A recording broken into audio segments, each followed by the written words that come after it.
Magandang araw po sa inyong lahat mga kababayan at welcome back. Dito po sa ating munting channel Pinas News Review kung saan nare-reviewin po natin ang mga mahalagang balita dito sa Pilipinas. Mga simpleng komento sa mga issue dito sa Pinas. At ito nga mga kababayan, BP Sara, hawak ang USB. Alam na pala niya lahat. Nako. So yan mga kababayan, patanong po yan ha. Mula po ang video ito kay Nits M Vlog. Yan. Nasa description po ang full video link ng video ito. Subscribe na po kayo. At kung bago ka pa lang at di pa po nakapag-subscribe sa ating munting channel, please don't forget to subscribe. At i-click na rin po ang bell notification para updated siya po sa lahat ng ina-uploads nating reaction video.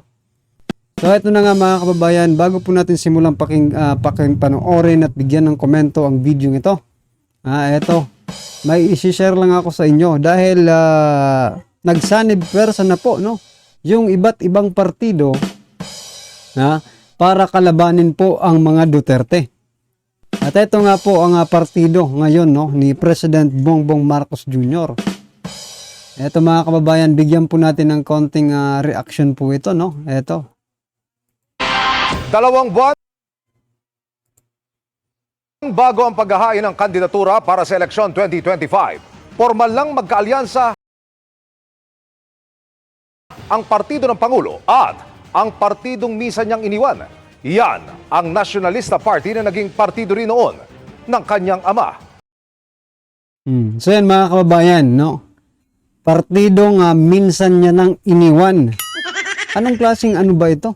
Pero sa bagay, ganito talaga sa Pilipinas, no? Pero isipin niyo naman ng mabuti mga kababayan, kung tama pa ba ito? Bakit? Ito ang tanong, bakit niya iniwan nung tumakbo siyang presidente? Bakit siya sumama doon sa mga Duterte?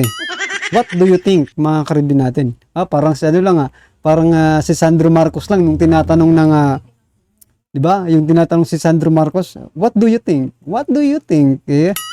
Diba? O mga kababayan, ano sa palagay nyo yung rason kung bakit iniwan ni President Bongbong Marcos Jr. Ang kanyang partido noon at sumama sa partido ni Vice President Sara Duterte?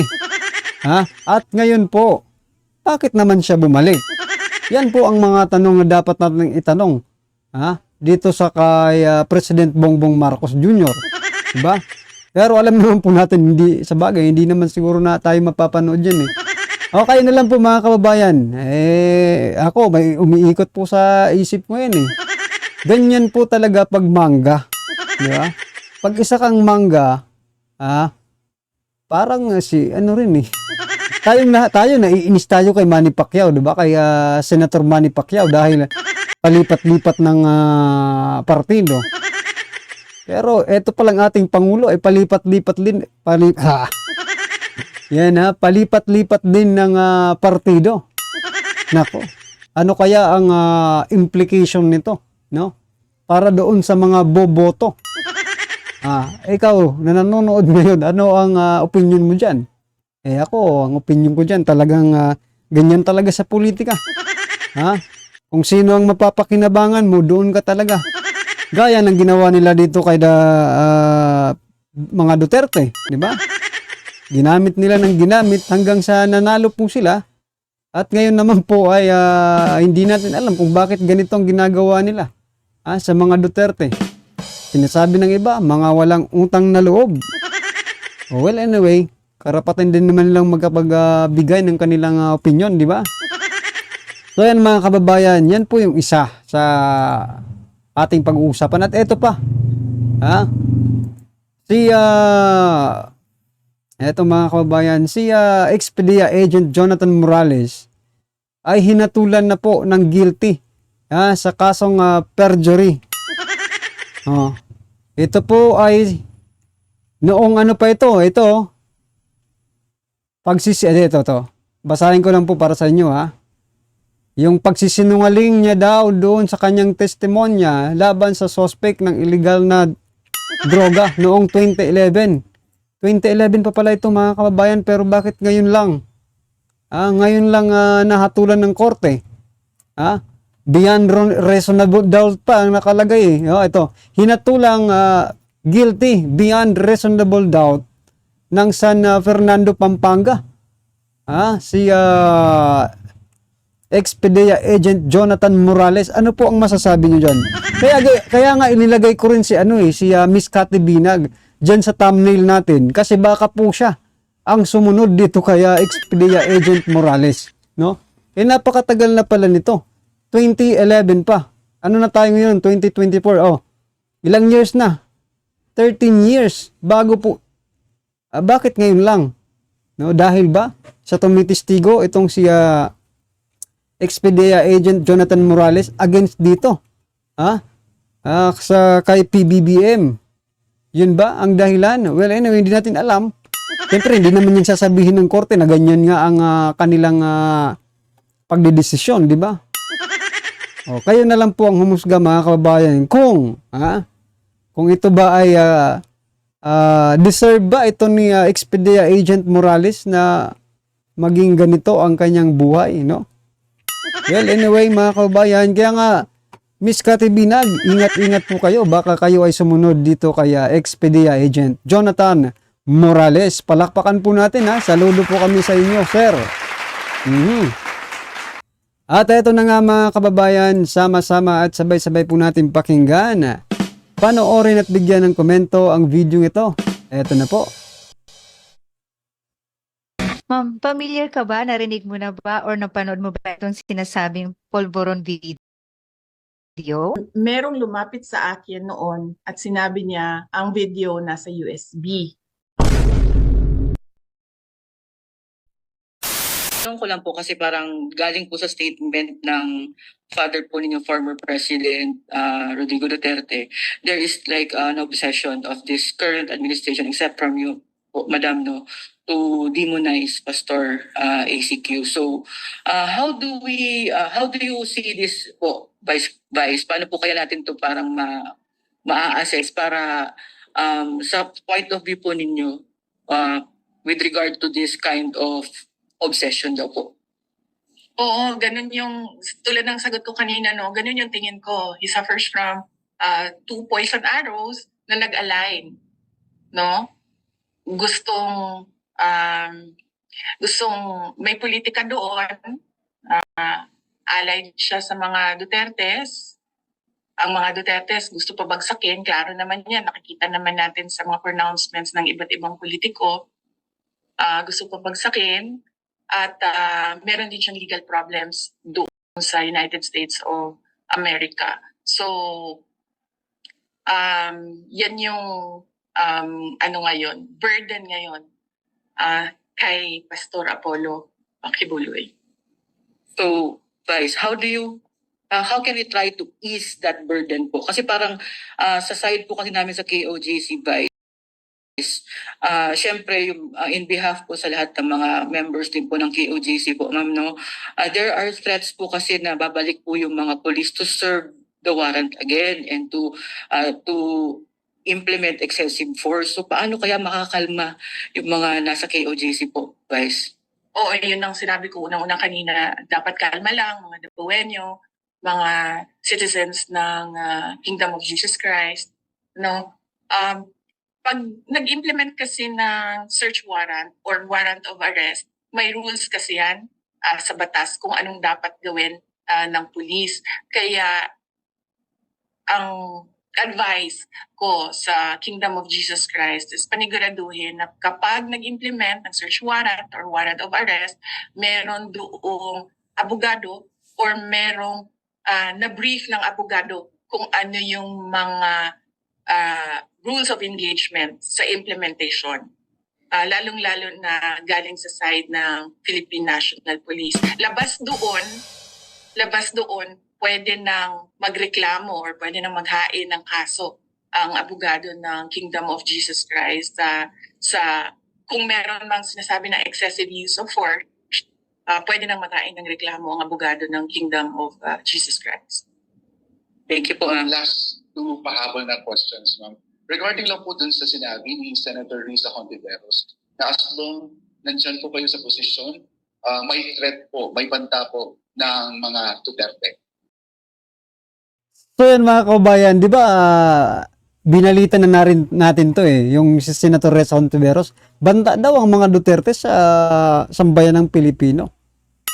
O eto, pakinggan po natin yung sagot ni Vice President Sara Duterte kung talaga bang banta ang mga Duterte para sa mga Pilipino or banta ang mga Duterte para lang sa kanilang mga pulpolitiko, kurapolitiko at ipalitiko.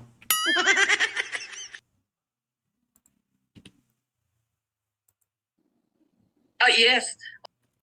So that is an example of sinabi ko kasi sa inyo kanina na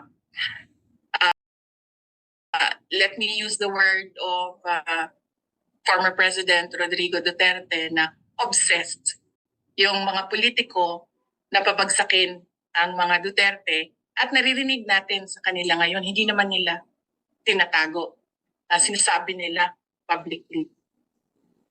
And speaking of obsessed, ma'am, si Trillanes po filed a case against Congressman Pulong, Attorney Vance, kay former President Rodrigo Duterte. Then, what's your comment on this po?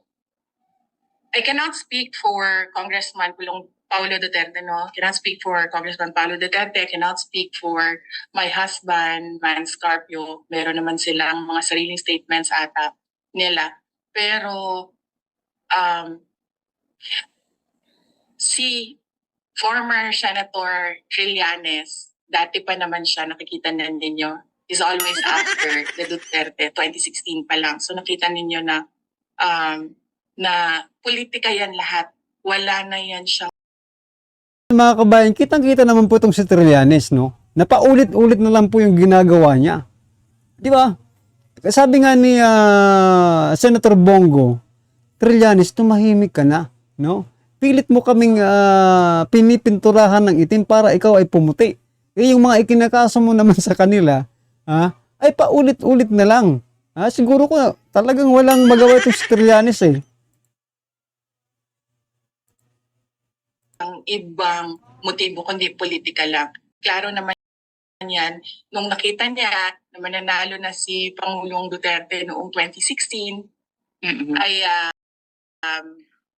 hinabol na niya si President Duterte at yung buong pamilya ngayon. Si Risa Hontiveros is a female version of a Sonny Trillanes. Makikita ninyo sa kanilang mga sinasabi, hindi ko lang alam kung sinasadya nila na hindi nila ginagawang sekreto na politika ang motibo nila. Pero pareho yan sila, si Sonny Trillanes at si Risa Hontiveros. That's a male version and a female version of an example of a politician who's going after the Dutertes. And syempre backed up na sila by pahiram na ng term ni Senator Zubiri, powers that be. What is happening? Ano po yung advice po natin sa ating mga kababayang Pilipino sa nangyayari napakainit, ng politika ngayon dito sa Pilipinas? Ano po yung advice po natin sa ating mga kababayan? Okay. Napakainit na politika, exciting yan sa mga politicians pero masama yan sa bayan. Diba? So ang advice ko sa number one, sa ating mga government officials, sa ating mga politicians, at sa mga ordinaryong mamamayan, tutukan natin ang trabaho natin. Paulit-ulit ko yan sinasabi noon. Kahit nasa DepEd pa ako, pasimple lang ako na nagsasabi na tigilan muna natin yung politika. Wala namang eleksyon Bakit hindi natin tutukan yung trabaho natin para nakikita ng taong bayan na we are faithful to our oath of office. Tapos maglaban-laban tayo ulit. Yan naman ang gusto ng mga politiko, di ba? That makes their blood boil na maglaban-laban ulit sa politika. Nagiging exciting yung buhay nila kapag meron ng eleksyon. Di ba? Ma'am, familiar ka ba? Narinig mo na ba or napanood mo ba itong sinasabing polvoron video? Kasi nilabas po ito ng inyong mga supporters during the Maisog rally in LA. Have you seen this? Have you heard about this? And ano pong masasabi niyo dito sa video na to, ma'am? nakita ko ang video sa social media na lang. Doon ko nakita ang video. Merong lumapit sa akin noon at sinabi niya ang video nasa USB. Hindi ko binuksan ang USB dahil hindi ako marunong sa technology. Hindi ako magaling sa laptop. So hindi ko alam na kung isasaksak mo yon may virus doon, or kung isasaksak mo yon ano siya, listening device siya. So hindi ko siya tinapon ko yung USB, dinispose ko siya na hindi na siya magamit. So hindi ko siya tiningnan. Pero sinabi sa akin na yun daw yung isa sa mga videos.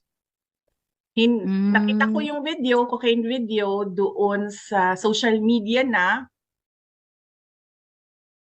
So yan mga kababayan, matalino po matalino si Vice President Sara Duterte. Kahit alam niya sa sarili niya na yun yung video na maaaring maging ebidensya, but hindi niya po yun tinake advantage. Instead, inisip niya po yung future. Baka kasi, tama nga naman, baka, di ba, yung mga spy movies na papanood natin, ay isasaksak lang yung USB tapos makukuha ng lahat ng information. At may listening device pa, napakagaling po, ni Vice President Sara Duterte, mga kababayan. Talagang makikita mong hindi po siya bangag, mga karubino. Yung concentration niya is always compact. Unlike sa iba dyan, di ba? Kaunting lang, kailangan pambigyan ng pamunas para punasan yung Napanood niyo ba yun, mga kababayan? Sa isang pagtitipon. Binigyan po ni General. Sinong General yun? Si ba? Yung sip-sip ba? Well, anyway, mga kababayan. So yan nga, mga karibin natin. Nakita or nasa pakamay yan ni Vice President Sara Duterte yung USB, pero itinapon niya because of security purposes, Hindi niya na nakita yung loob. Nakita niya na lang yung pulburon video sa social media na. So yan mga kababayan, ano po ang inyong reaksyon patungkol po sa video ito? I-comment lang po sa baba para at least alam po ng ating mga kababayan ang inyong pong opinion patungkol po dito, right? Maraming salamat po.